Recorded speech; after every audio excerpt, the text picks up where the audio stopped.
I sat in my corner office on the 32nd floor of the Morgan building, watching the Seattle skyline fade into dusk. The space felt different today, the leather chair a little firmer, the air a little thicker. My assistant Sarah had just buzzed to remind me of tomorrow's meeting. Mr. Wilson is coming in to pitch his startup at 9 a.m. sharp. Wilson. My father's name felt foreign now, like a word from a language I'd forgotten. 3 months had passed since that night, the night he'd thrown me out of our family home over $5,000. Now here I was, about to decide the fate of his dream project. I turned to my computer and pulled up his company profile. Wilson Tech Solutions, a bold name for what was essentially still just an idea on paper. My father had always dreamed big, but his follow-through was about as reliable as Seattle sunshine in December. The memory of that night crashed over me like a cold wave. You ungrateful brat. His voice had boomed through our modest 2-story house in the suburbs. After everything we've done for you.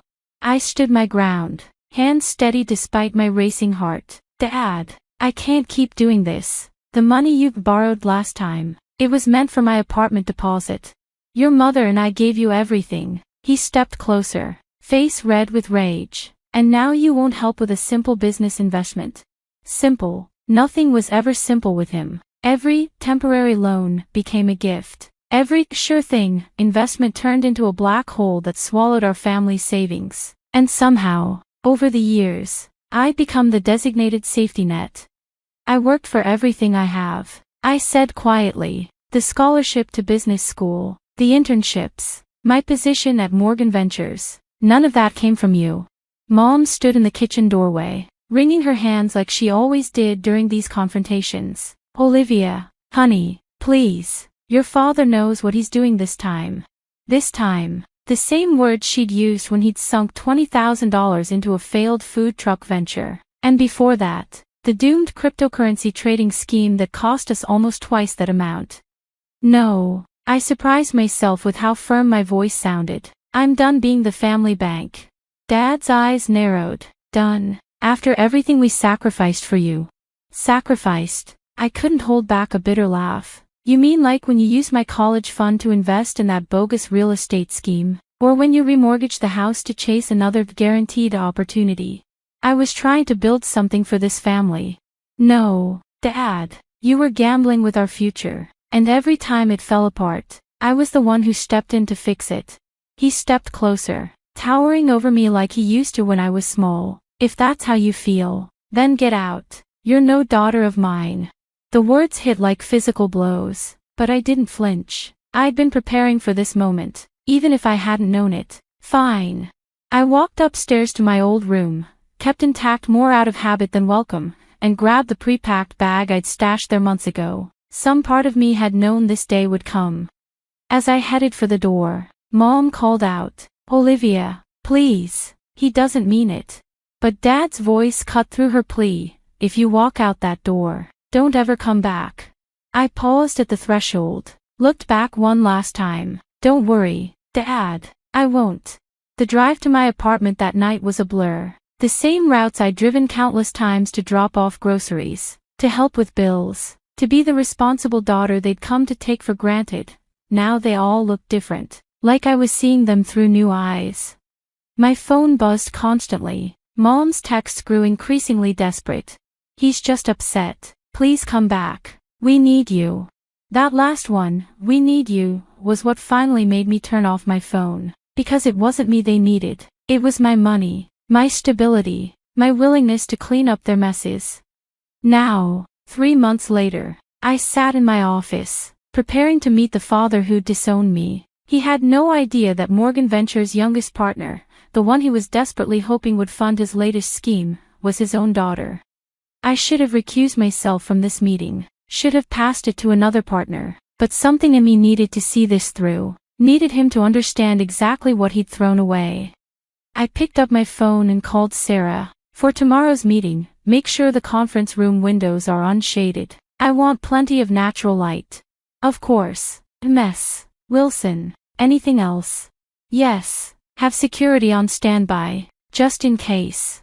I hung up and turned back to the window. The city lights were coming alive now, each one a tiny beacon in the growing darkness. Somewhere out there, My father was probably rehearsing his pitch, confident that tomorrow would finally be his big break.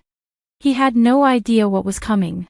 The next morning, I arrived early. The conference room looked exactly as I'd envisioned, sunlight streaming through floor-to-ceiling windows, the polished mahogany table gleaming. I'd chosen my outfit carefully, a charcoal gray suit that spoke of authority, heels that put me at eye level with most men. At precisely 8:55 a.m., Sarah buzzed. "Mr. Wilson and his team are here. Give me 2 minutes, then send them in." I stood at the window, back to the door, a power pose I'd learned early in my career. The door opened, and I heard multiple footsteps, at least 3 people. "Please, have a seat," I said without turning. "I'll be with you in a moment." I heard chairs scraping, papers shuffling, then his voice, still so familiar it made my chest tight. "Thank you for taking this meeting. We're excited to show you what Wilson Tech Solutions can bring to the table." I turned slowly, savoring the moment. "Are you, Dad?" The color drained from his face. Beside him, Mom's hand flew to her mouth. The third person, someone I didn't recognize, probably their latest business consultant, looked confused by their reaction. "Olivia," Mom's voice was barely a whisper. I smiled, took my seat at the head of the table. "Shall we begin?" Dad found his voice first. "What is this? Some kind of joke?" "Not at all." I opened the folder in front of me. "You came to pitch your startup to Morgan Ventures. I'm the partner assigned to hear that pitch." I gestured to their unopened briefcases. "Unless you prefer to leave." The consultant, a young man in an off-the-rack suit, cleared his throat. "Perhaps we should reschedule." "That won't be necessary," Dad cut in, his shock hardening into something else. "Pride, maybe, or desperation. We came to make a pitch. Let's make it." I leaned back, gesturing for them to proceed. "The floor is yours." What followed was painfully familiar. Dad launched into his presentation with the same misplaced confidence I'd seen countless times before. A revolutionary app that would disrupt the entire service industry. Projected earnings that defied basic math. Market analysis that seemed based more on hope than research. I let him finish. Let him lay out every grandiose claim and unrealistic projection. Mom kept glancing between us, her hands twisting in her lap. The consultant looked increasingly uncomfortable, probably sensing he'd stepped into something far more complicated than a regular pitch meeting. When Dad finally wound down, I stayed silent for a long moment. "Then, your revenue projections for year 1, they seem optimistic." "We've done extensive market research. No, I cut in. "You haven't. Your user acquisition costs are grossly underestimated. Your marketing budget wouldn't cover 2 months of minimal advertising. And your technical infrastructure costs." I tapped the papers in front of me. "They're not even close to reality." "Now listen here, He started to rise, but Mom's hand on his arm stopped him. "I'm not finished." My voice was steel. "Your entire business model relies on outdated technology. Your competitor analysis ignores 3 major players who already dominate this space. And your funding request." I closed the folder. "It's about a quarter of what you'd actually need to have any chance of success."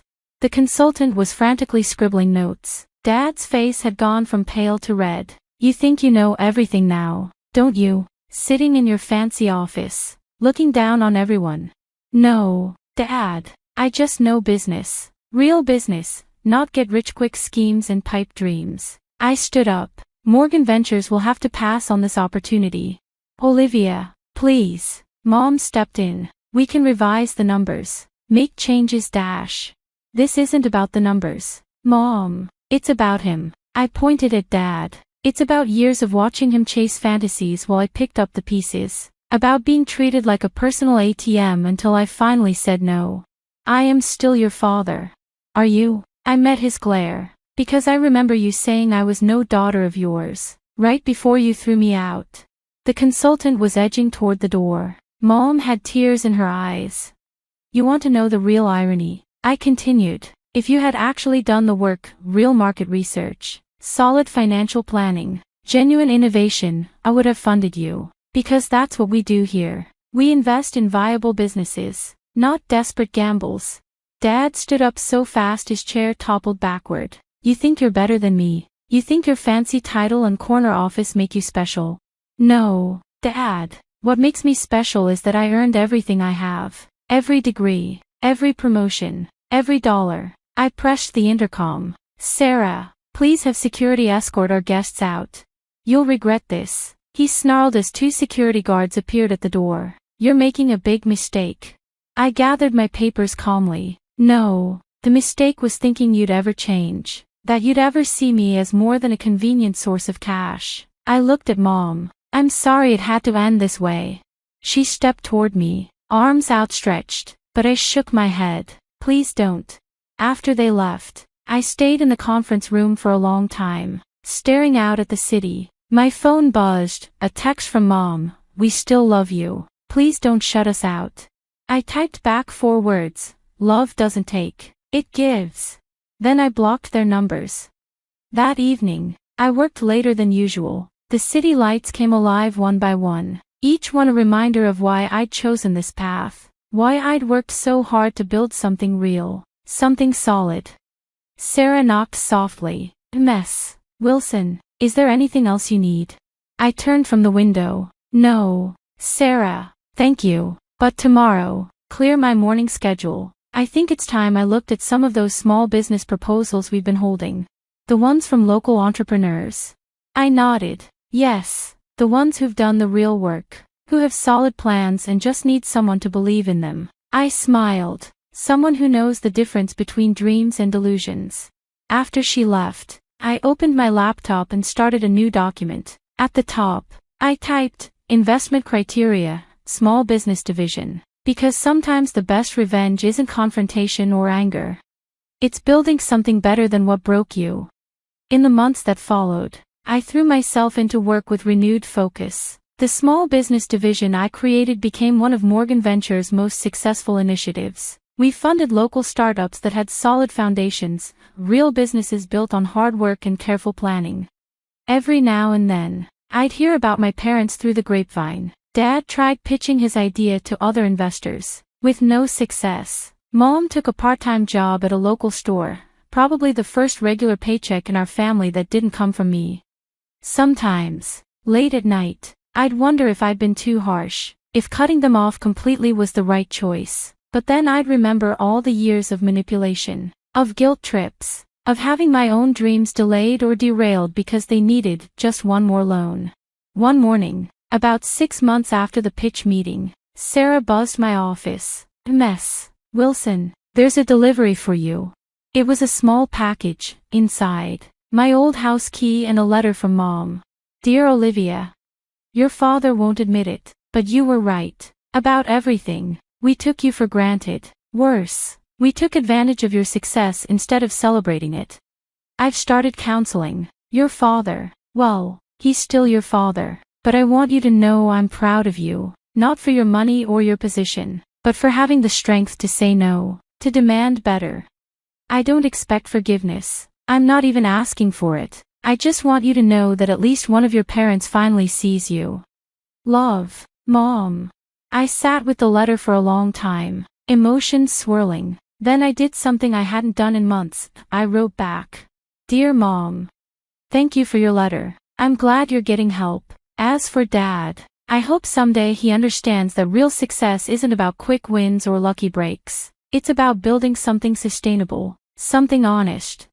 I can't go back to how things were, but maybe, someday, we can build something new, something better. Take care. Olivia. I sealed the envelope and handed it to Sarah. Then I turned back to my work, to building something that would last. Because that's what real success looks like. Not a lucky break or a handout, but something built piece by piece, day by day, with integrity and purpose. My father had always chased shortcuts to success, but I'd learned the hard way that the only path worth taking is the one you pave yourself. And sometimes, the greatest victory isn't in proving someone wrong, it's in proving yourself right.